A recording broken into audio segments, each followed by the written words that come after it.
Hello बंधु बान्धवीসকল মোৰ চেনেলৰ অন্য এটি ভিডিঅ'লৈ আপোনালোক সকলোকে স্বাগতম জনাইছোঁ। আজি মই ৰান্ধিব লৈছোঁ কলডিল আৰু আলু পিটিকা। ইফালে শাকখোৱা কলডিল এটা 4 টুকুৰাকৈ কাটি লৈছোঁ আৰু লগতে আলু এটা কাটি ধুনীয়াকৈ কুকাৰত বইল কৰি ল'ম। চাই থাকক আপোনালোকে ভিডিঅ'টো।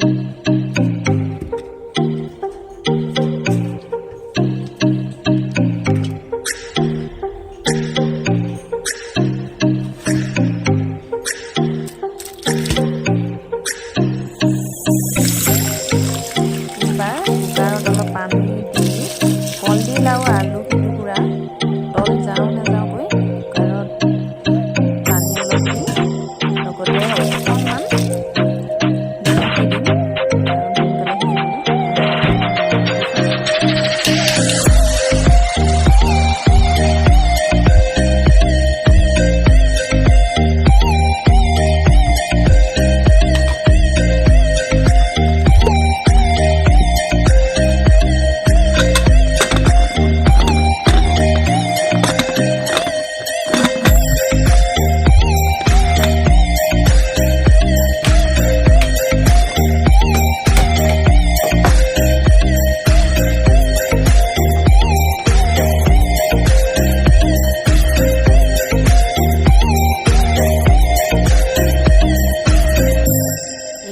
কুকাৰত বইল কৰি লোৱা আলু আৰু কলডিল মোৰ ইতিমধ্যে সিজি হৈ গ'ল।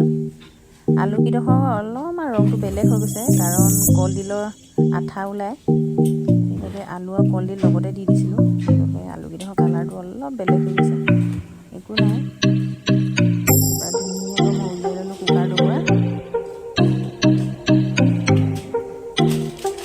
এইফালে লৈ লৈছোঁ পিঁয়াজ, লগতে কেঁচা জলকীয়া 3টা কাটি লৈছোঁ আৰু লগতে ধনিয়া আৰু আদা দিব লাগিছিলে। আজি আমাৰ ঘৰত আদাটো নাই বাবে নিদিলোঁ। লগতে অকণমান কেঁচা মিঠাতেল,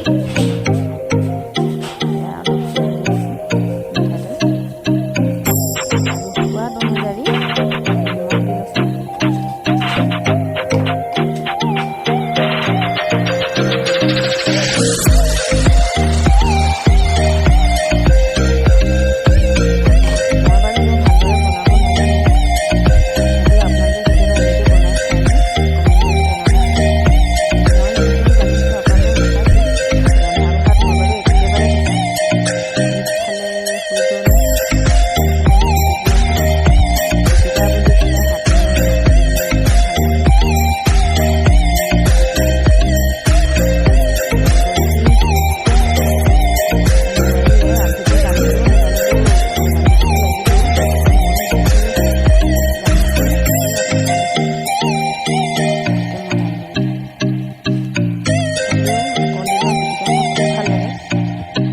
আগতেও মই কেইবাবাৰো খাইছোঁ।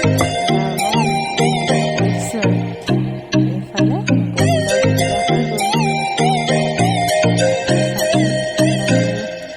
সেইটো খুব বেছি ভালদৰে জানে, মই বাৰু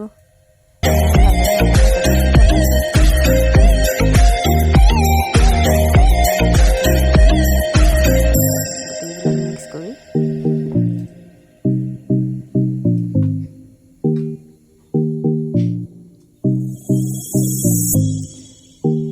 আৰু এতিয়া ধুনীয়াকৈ ভাতৰ কাঁহীখন সজাই লৈছোঁ। লগতে এইফালে ভাত বাঢ়িলোঁ আৰু ইয়াতে দালি।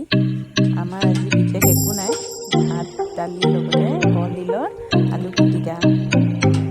কেতিয়াবা এনেকৈও আপোনালোকে খায়নে জনাবচোন, মাছ মাংসৰ অবিহনে। আমাৰ এনেকেই হৈ গৈছে। গতিকে আপোনালোকে ভিডিঅ'টো যদি চাই ভাল পালে